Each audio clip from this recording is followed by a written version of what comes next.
Yesterday, I lost a cricketing friend and a doctor colleague in a tragic accident. He was driving a two-wheeler.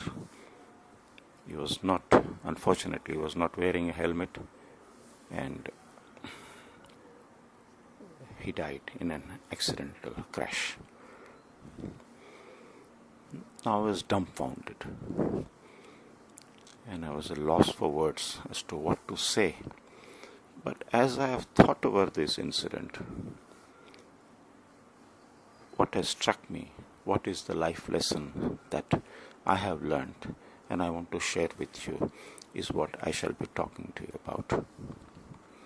There is a sense of shock, there is a sense of grief, there is a sense of being stunned, but along with that, there is a swell of thoughts which I think have some meaning, and therefore this sharing with you.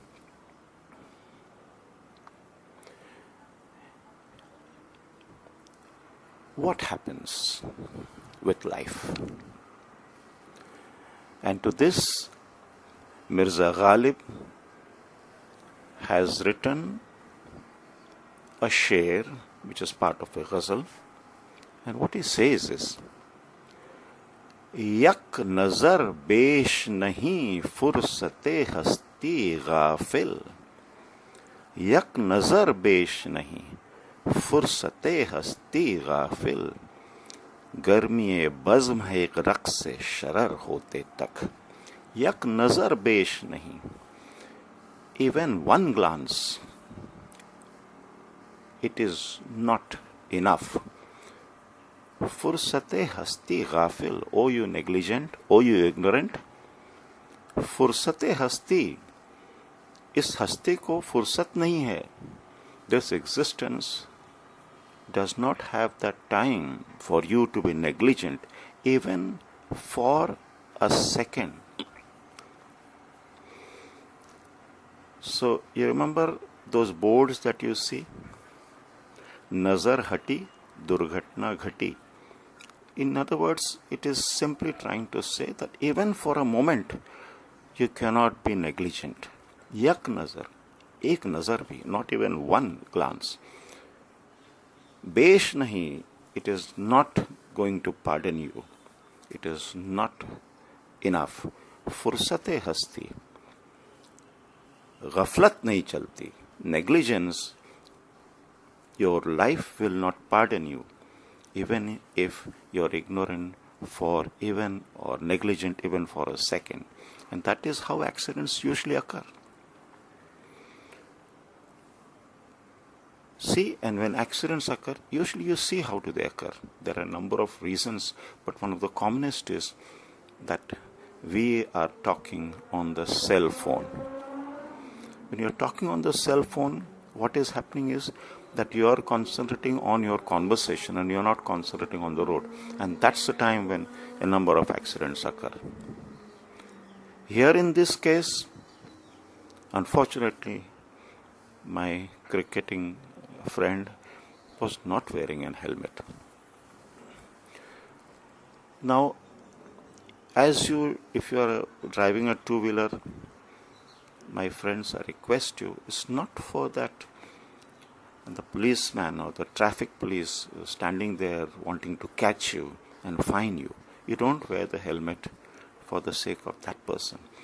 You wear it for your own sake. And please remember, he is standing there so that you protect your own life. Don't get irritated with him. He is doing a favor to you by standing there and reminding you, please wear your helmet. And if you see a traffic inspector in front, that's not the time when you wear that helmet immediately. Take it out and wear it. You wear it all the time while you're driving a two-wheeler, because that can save your life.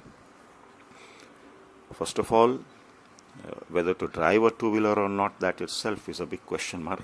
But if you have to drive it, at least wear that helmet which will protect your brain. You can get a fracture of the limbs. You can get other injuries, they will recover. But if the brain is injured, that loss can be irreparable. So therefore, think of that traffic police who stands there and is reminding you to wear your helmet and feel grateful. I'm coming back to the Ghalib Ghazal, that sher, yak nazar besh nahin fursat-e-hasti ghafil. Even for a second you can't be negligent. That you'll not get that fursat, you'll not get that time if you want to protect your life. Why? Because Garme-e-bazm hai ek raqs-e-sharar hote tak. Ye bazm ki garmi, this vigor and the warmth of this life. Here bazm is actually talking of the whole assembly, but it's talking of the assembly that is you. You are as an assembly of a number of cells, isn't it? What are you otherwise? Ye Garme-e-bazm, this, the whole vigor of this assembly, which you can call the world, which you can call your companions, which you can call your own self. Garme-e-bazm hai.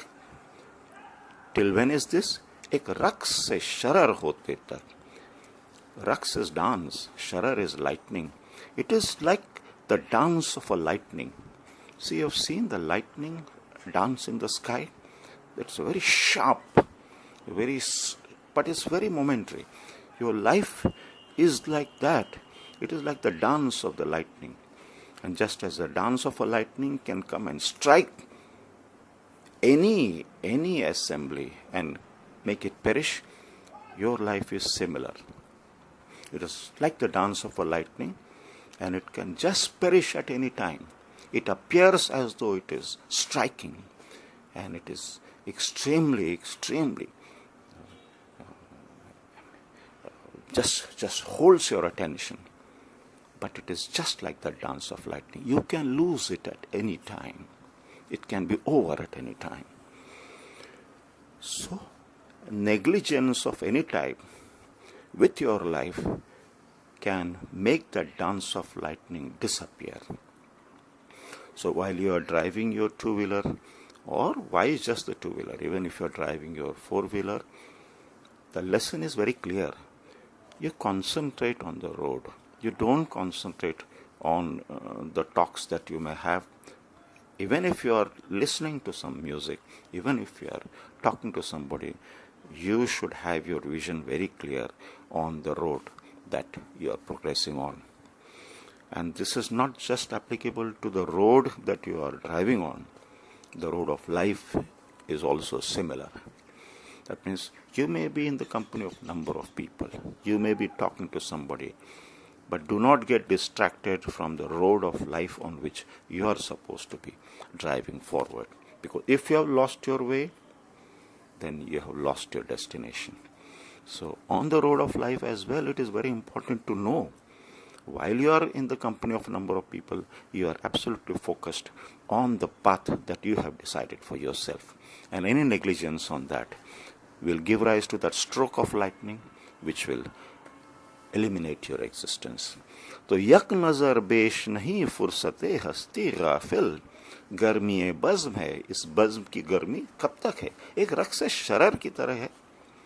बस एक lightning का झोंका आ गया, आपने देख लिया और ख़त्म हो गए. Your life therefore is too valuable to be just a raqs-e-sharar. But in any case, it is actually a stroke of lightning. If you were to look at the whole universe, what are you? As your life is just a very, very short sparkle in the air, which starts at a certain moment and is finished at another. That is at the transcendental level, but let's talk of the empirical level. It's very important that you concentrate, especially when you're driving a two-wheeler, and even if you're driving a four-wheeler, you please wear your seat belt, because that is the way in which you can save your life when there is an accident. And do not just wear it to show the policeman, wear it all the time. That is one lesson. Now the other thought that came to my mind is, how does one deal with a condition like this? We are dumbstruck, isn't it? We are dumbfounded when such a precious life is lost. So how do the relatives and the near and dear ones, and we all, because such an incident can happen in our life as well, how do we take it? I think, again, I am reminded of one line from a poet, Sahir Ludianvi. He says, इतना ही upkar samajh कोई jitna saath nibhade. Whoever is there with you, he is doing a favor to you. उपकार कर रहा है आपके साथ. और इतना ही उपकार समझ, whatever time that person spends with you, actually that person has done a great favor to you by being with you. In other words, whatever time people spend with us, and that time cannot be eternal, can it? The most important thing is treat that as a blessing. If you treat that as a blessing, you will remember only the fondest moments, only the pleasant, most pleasant moments that that person has been benevolent enough to give to you. You'll remember those pleasant moments. It is not just necessary to overcome grief. It is necessary to remember the people who matter in your life with warmth and compassion. That will come only if you'll remember this. Itna hi upkar samajh koi jitna saath nibhade. As long as that person is there, that person actually is offering a favor, doing a favor to you by just being with you. So, don't cry that it's over. Smile that it happened. I'm not talking of the death. I am talking of the fact that that person, you will cry. Because grief is bound to happen, isn't it? But what is necessary is to remember that you have to remember all those pleasant moments and carry your life forward from there. That upkar can be taken care of only if you remember that you carry forward from there and remember all the pleasant things, but move forward. Moving forward is extremely important.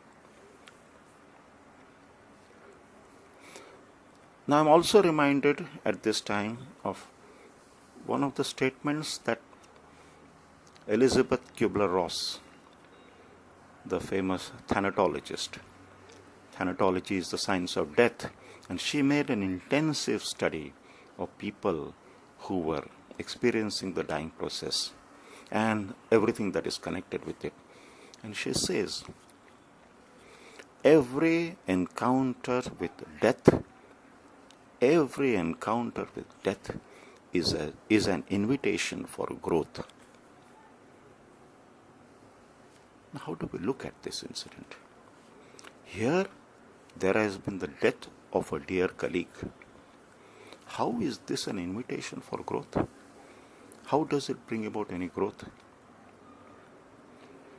Please remember, there is grief, there is suffering, there is a stunning silence, there is so much of this happening. Grief for any loss is by default. Growth, on the other hand, is by design. So, what is that which makes me and the rest of all of you who listen to this, how do we grow? First and foremost, we realize that life is extremely precious and we shall not be negligent under any circumstances of life. In other words, if it's a simple rule, if I'm driving a two-wheeler, I must wear my helmet. If I am driving my car, I must have my seat belt, because that makes me realize that my life is very precious, not because there is a law, but because my life is above any law, and every law is meant to protect my life. Therefore, I shall respect the law, not because of a policeman, but because I care for myself. This is the first point of growth. The second point is, I shall remember and I shall outgrow my grief by remembering everything that person did which was wonderful. And as I look at that, then I realize, oh, that doctor friend of mine did so many things wonderful. He started a cricket organization. He was continuously interested in promoting sports amongst the youth.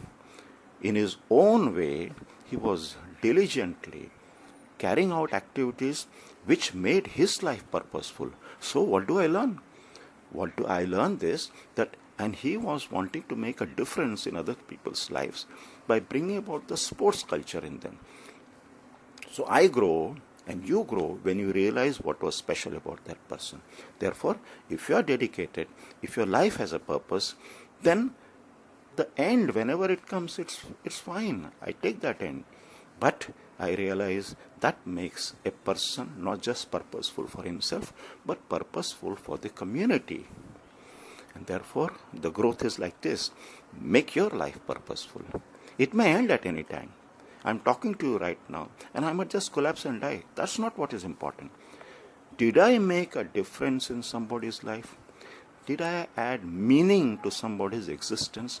Did I help remove the cobwebs that many times do not allow us to see further and then have a clear vision and clear thought on the basis of which one makes one's life purposeful, brings it to its logical conclusion? Therefore, that is the growth. So, when Elisabeth Kubler-Ross talked about this, every death becomes for you an invitation for growth. So you might have experienced a number of tragedies of this type in your life. Some near and dear one you have lost tragically, suddenly. Grief you will get. Growth is up to you.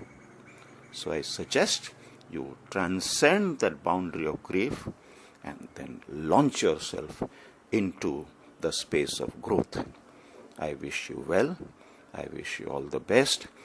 Ladies and gentlemen, this is what this tragic death has taught me, reminding me of the great poet Ghalib, reminding me of the statement of Sahir, and reminding me of Elisabeth Kubler-Ross, who have all together, and they and the rest have added so much meaning and purpose to our lives.